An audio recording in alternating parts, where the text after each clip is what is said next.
teman-teman, ada saya kembali Aryan Surya, sahabat baik kamu dari Pagar Kehidupan di Podcast Pagi. Kalau udah hari Senin, di waktu Podcast Pagi, itu berarti sudah waktunya kita kembali mendengarkan sebuah kisah.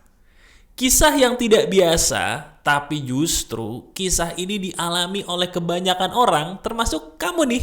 Iya, diri kamu sebagai sahabat saya bisa jadi adalah orang yang sama persis mengalami apa yang dialami oleh orang yang saya bacakan ceritanya ini. Jadi cerita ini saya ambil dari Quora. Quora itu adalah salah satu aplikasi di mana orang-orang bisa saling bertanya dan curhat ya. Dan saya pun miris karena banyak orang yang curhat di sana, namun mungkin tidak ada yang mendapatkan jawaban yang terbaiknya. Oleh karena itu, siapapun kamu, kalau memang diri kamu mengalami hal yang saya ceritakan ini, diri kamu beruntung. Karena apa yang saya kisahkan ini berasal dari kisah orang lain yang nyata, yang betul-betul terjadi. Kisah apa itu? Ya udah yuk, kita langsung bahas saja. Dengarkan baik-baik, santai aja, tapi kita petik hikmahnya. Ini menarik nih, sangat menarik. Yaudah, kita mulai. Jadi di kisah ini saya tidak akan menyebutkan nama sama sekali. Anggap aja namanya adalah anonim atau tanpa nama. Yang paling penting, ada sebuah kisah dari peristiwa yang ingin saya bacakan ini, yang mana kisah ini betul-betul pernah dialami hampir oleh setiap orang di antara kita. Gini ceritanya. Perkenalkan, nama saya adalah X. Saya tidak mau menyebutkan nama di sini karena saya adalah seorang perempuan yang takut kehilangan nama baik jika saya mengakui perbuatan saya. Betul. Pada kisah kali ini, saya ingin membacakan atau membagikan cerita saya kepada khalayak ramai bahwa saya adalah seorang yang dulunya sebagai pendosa. Maaf ya teman-teman ya, saya bacakan mungkin kata-katanya agak sedikit rancu karena mungkin dia nulisnya juga dalam keadaan sedih. Jadi saya akan berusaha membacakannya pelan-pelan. Saya cerna dulu sambil saya berikan jawabannya, oke? Lanjut. Ketika saya dulu masih hidup sebagai seorang pemudi, saya adalah orang yang kerap kali melakukan perbuatan salah. Betul, saya seringkali melakukan perbuatan tercela yang mungkin dianggap menjijikan bagi sebagian besar orang. Saya memang lahir dalam keluarga yang berkecukupan. Ayah saya adalah seorang pengusaha batik dan ibu saya pun adalah seorang karyawati yang sibuk kerja hampir 24 jam di kantornya. Berlebihan memang ketika saya menyebutkan 24 jam, tapi memang faktanya begitu. Dari kecil hingga saya remaja, saya hidup hanya bersama seorang asisten rumah tangga. Tidak ada kasih sayang dari orang tua, walaupun mereka kerap kali memberikan saya banyak uang. Permasalahan dalam hidup saya ini muncul ketika saya berusia remaja. Saya bergaul dengan banyak teman, di mana teman-teman saya tersebut mengajak saya untuk masuk ke dalam lembah dunia hitam yang dahulu saya tidak tahu sendiri, saya tidak tahu sama sekali keberadaannya. Saya mulai mengenal minuman keras, saya bahkan mulai mencoba-coba sedikit narkoba, sampai saya pun sebagai seorang perempuan yang awalnya tabu terhadap hal yang bernama seks, akhirnya saya pun menjadi seseorang yang melakukannya berulang kali, bukan hanya bersama pasangan yang saya cintai atau pacar, tapi justru saya lakukan demi mendapatkan sebuah hal yang namanya pujian palsu. Betul, saya adalah orang yang sangat kekurangan pujian dalam hidup saya. Hanya karena saya butuh pujian, ketika saya remaja saya rela melakukan apapun yang diminta oleh para lelaki. Lelaki tersebut jumlahnya mungkin sudah tidak bisa saya hitung lagi. Banyak di antara mereka usianya bahkan jauh di atas saya pada waktu itu. Saya tidak menginginkan uang karena uang saya sudah lebih dari cukup dapatkan dari orang tua saya. Yang saya inginkan hanyalah sebuah pujian bahwa saya itu menarik. Yang saya inginkan hanyalah bahu sandaran di mana saya bisa menceritakan semua masalah saya. Ketika saya mendapatkan itu semua, saya rela melakukan apapun demi para lelaki tersebut. Hidup saya sangat hitam, sangat kelam. Sampai pada suatu ketika saya menangis sendirian di dalam kamar. Saya merasa bahwa hidup saya sangat hina, sangat gelap, dan Tuhan sudah pasti membenci saya karena saya bukan orang baik. Sampai pada suatu ketika saya sendirian di kamar sambil menangis, saya secara tidak sengaja membuka sebuah tayangan-tayangan di kanal YouTube dari para pemuka-pemuka agama, dan dari situ saya mendapatkan sebuah ilmu emas bahwa ternyata Tuhan itu mencintai umatnya selama umatnya itu masih ingat untuk bertaubat. Yang jadi pertanyaan saya dari dulu sampai sekarang adalah, bagaimana nasib masa depan saya nanti?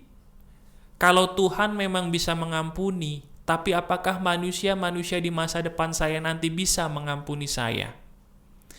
Karena yang saya tahu, manusia itu bukan Tuhan, dan manusia tidak bisa disamakan seperti Tuhan. Saya takut dengan kisah saya yang kelam ini, tidak ada lagi orang-orang yang mau mengakui saya sebagai orang baik di masa depan nanti. Ketakutan ini menghantui saya sampai detik ini. Selesai. Dia hanya bercerita sampai sini, teman-teman. Dia mungkin sebenarnya hanya ingin sekedar bercerita ya, sekedar curhat gitu ya, tidak meminta bantuan. Tapi dari sini akhirnya saya tergerak, teman-teman. Tergerak untuk memberikan sebuah solusi, karena apa yang dialami oleh wanita ini bisa jadi dialami juga oleh kamu sebagai pendengar Pagar Kehidupan, atau mungkin kenal dengan teman saudara yang masalahnya sama. Nah, bisa nih dikasih video ini untuk nolongin dia. Ini berguna. Gini.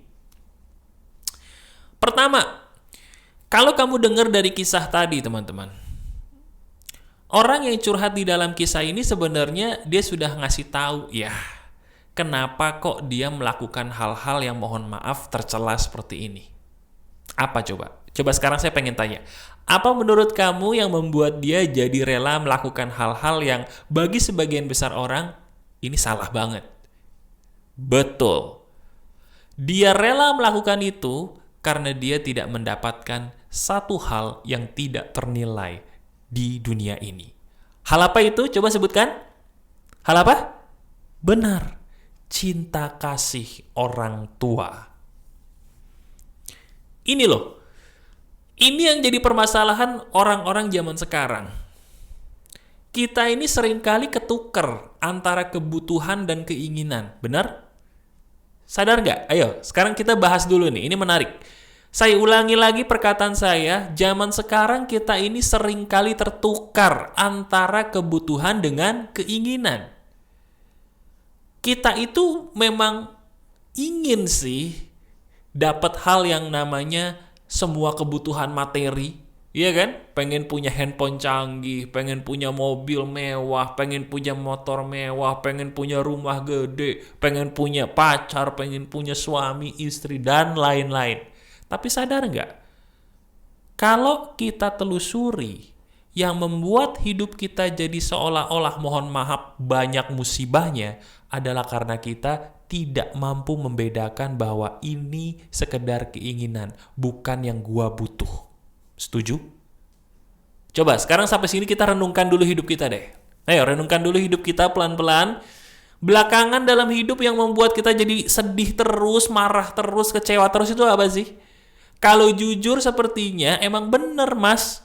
Yang bikin saya sedih belakangan ini karena saya tidak bisa atau sering kali salah membedakan mana sih yang saya inginkan dan mana yang sebenarnya saya butuhkan. Nah sama nggak seperti perempuan yang curhat tadi? Dia itu sebenarnya butuhnya bukan duit. Yang dia butuhkan itu adalah cinta kasih dari orang tua. Betul. Tapi sayangnya orang tuanya punya pola pikir yang dibutuhin sama anak saya itu cuma duit.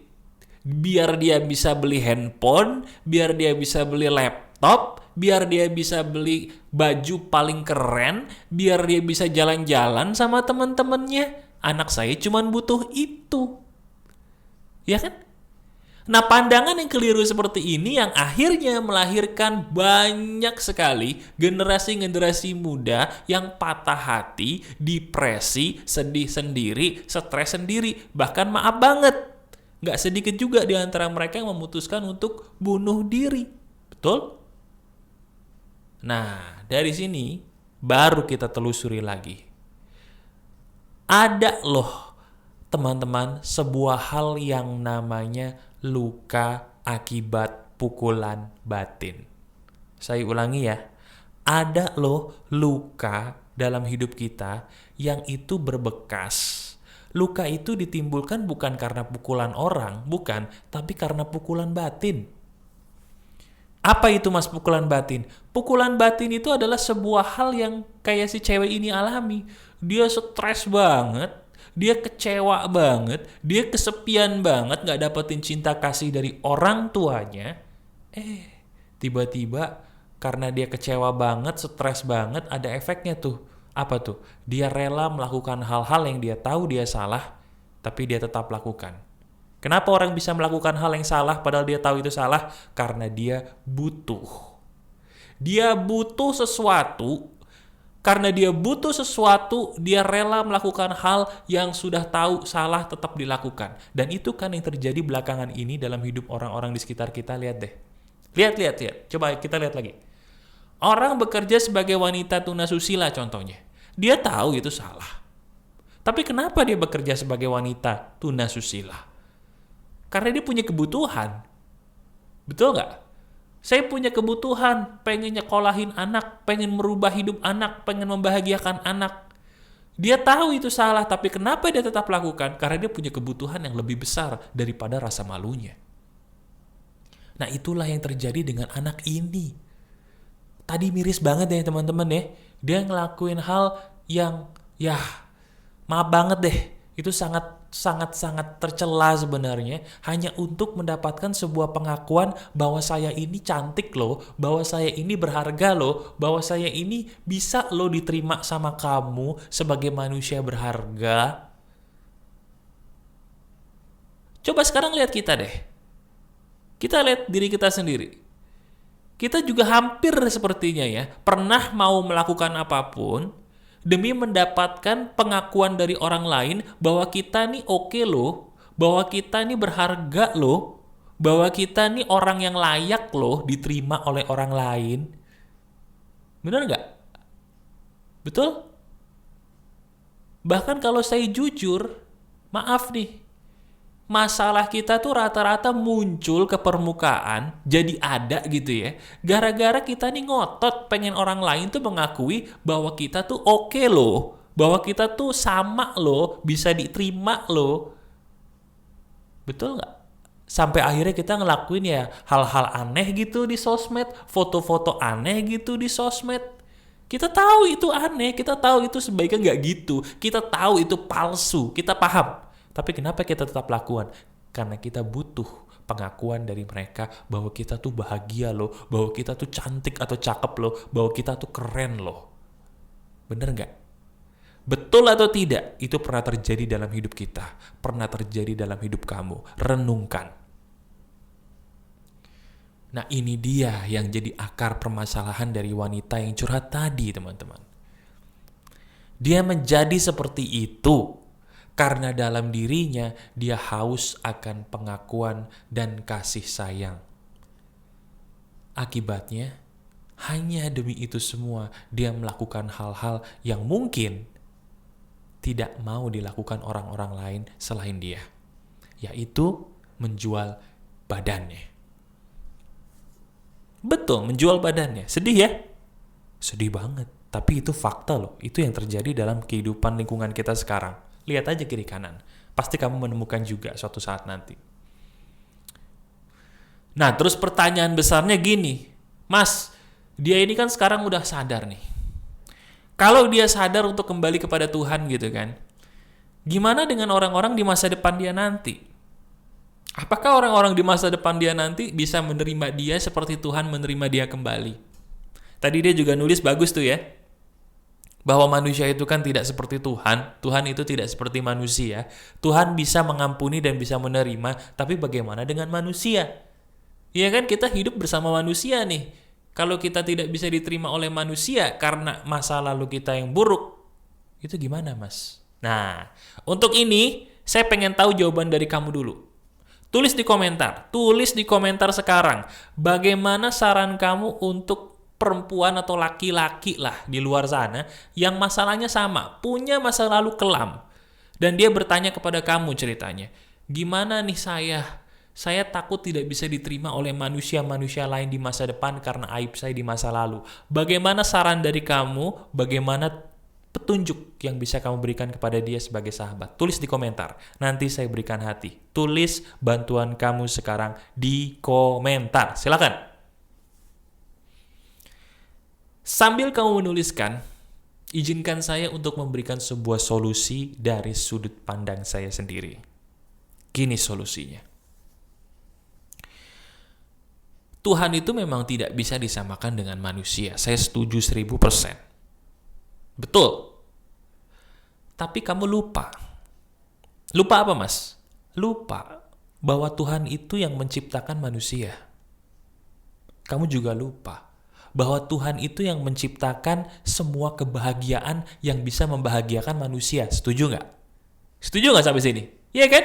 Tuhan menciptakan manusia dan Tuhan yang menciptakan juga semua sumber kebahagiaan yang bisa membuat orang itu bahagia. Berarti, kalau memang Tuhan itu bisa menciptakan semua kebahagiaan yang bisa membuat orang itu bahagia, kenapa kita harus takut sih kehilangan manusia? Sementara kita sedekat-dekatnya kepada Tuhan yang merupakan sumber pencipta kebahagiaan bagi manusia itu sendiri. Iya nggak? Kita bahagia kan kalau lagi di puncak, kalau lagi di pantai, happy nggak? Nah, siapa tuh yang nyiptain? Manusia. Nggak bisa. Sehebat-hebatnya manusia buat objek wisata. Objek wisata itu tidak akan menjadi bagus kalau Tuhan sudah menciptakan dari sananya tidak bagus duluan. Iya kan? Objek wisata itu jadi bagus, pemandangan itu jadi bagus karena dari sananya Tuhan udah nyiptain bagus. Manusia memodifikasi jadi tambah bagus gitu loh. Nah, dari sini harusnya kita pakai logika sederhana aja. Kenapa kita harus takut kehilangan orang sementara kita dekat dengan Tuhan kita yang mana kalau dia berkenan, dia bisa menciptakan kebahagiaan yang tidak bisa kita bayangkan sekarang untuk masa depan kita nanti. Betul? Iya kan? Kita nih kadang-kadang suka ketakutan sendiri akan sebuah masa depan yang belum tentu terjadi loh. Halo? Bener nggak? Betul nggak itu kamu? Kita nih kadang-kadang suka ketakutan sendiri akan sebuah masa depan yang belum tentu kejadian. Dia lupa bahwa Tuhan tuh maha kuasa, maha besar. Apa yang menurut kita nggak mungkin, menurut Tuhan bisa jadi mungkin. Loh, kok kita takut? Iya nggak sih? Iya kan? Jadi kalau saya disuruh ngasih saran untuk perempuan tadi atau untuk kamu yang masalahnya kurang lebih hampir sama, saran saya adalah gak usah pedulikan atau takut kehilangan orang. Orang itu hanya bisa menjadi hakim dadakan. Benar nggak? Orang tuh bisa jadi hakim dadakan. Oh kamu salah, oh kamu salah, oh kamu benar, oh kamu benar, oh kamu masuk surga, oh kamu masuk neraka. Kamu tuh siapa menghakimi kita? Ya dong? Dirimu tuh siapa menghakimi kami? Betul? Jangan kita serahkan kebahagiaan kita hanya untuk manusia yang gemar menjadi hakim dadakan. Itu loh masalahnya kita. Iya nggak? Nah sekarang ayo. Udah. Seburuk apapun masa lalu kamu, diri kamu sudah sampai kepada video ini, menonton sampai menit ini, berarti ini sudah waktunya diri kamu sadar bahwa iya juga ya. Kenapa selama ini saya takut kehilangan manusia, sementara manusia itu sendiri diciptakan. Kebahagiaan itu sendiri diciptakan. Siapa yang menciptakan itu semua? Oh Tuhan, ya udah, kembalikan saja diri kita kepada Tuhan. Beres.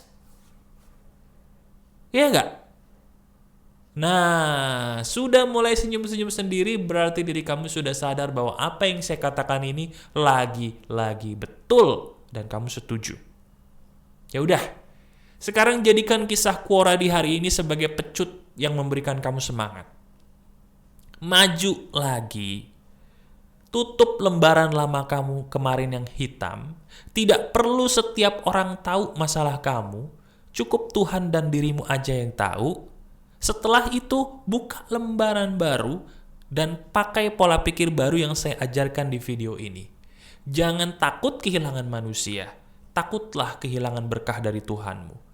Karena manusia tidak ada apa-apanya dibandingkan Tuhan yang merupakan sumber kebahagiaan dari setiap ciptaannya.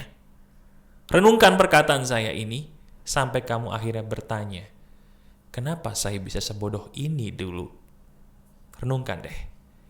Kita harus bangun. Bangun ya. Bangun dari tidur kamu dan lakukan apa yang saya katakan di video ini. Buka lembaran baru, gunakan pola pikir baru tadi. Kamu luar biasa. Maju terus. Masih ada saya, Aryan Surya, sahabat baik kamu selalu dari pagar kehidupan. Tetap keep the spirit, keep sharing, and keep loving. Bye-bye.